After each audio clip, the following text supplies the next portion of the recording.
Hello guys! For today's video, may isi-share akong lugar kung saan magugustuhan ng mga kids at mga kids at heart.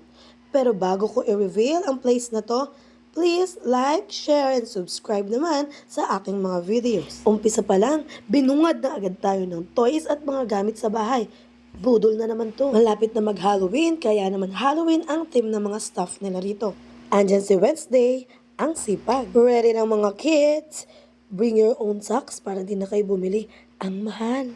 At ito ang rate nila per hour. For only 150, ang mura, no? Bago pumasok, need ng name ng kids at ng mga guardian. Tignan mo ang entrance nila. Mala LRT at MRT. Ang syala. First stop, Pebble Island. Maganda din pala sa mga kids ang pebbles, no? Yung small muscles for writing and life skills na e-exercise. Talaga nga namang enjoy ang mga kids ko. Tignan nyo naman. Yung favorite nilang trampoline, meron din dito. Meron din wall climbing. Tignan nyo naman si Ocean, no? Kala mo, batang malaki. Meron din silang snack bar habang nag-aantay sa kids.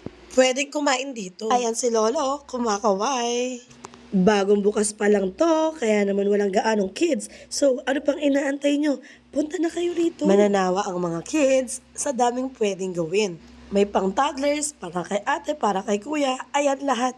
Nilatag na nila. Kung matapang ka at malakas ang loob mo tulad ng anak ko na to, bakit hindi mo i-try to? Para sa mga hindi malululain at sa mga hyper na kids. O diba ang tapang niya, smiling face pa. Kung walang challenge ang slide kanina, ito ang itry mo. Diyos ko, inakyat ko yan para lang matry ni Ocean. Nanay Judy's for the kids. Kahingal pala nak. Meron din silang parang banana boat. Ang daming bola. Ang colorful.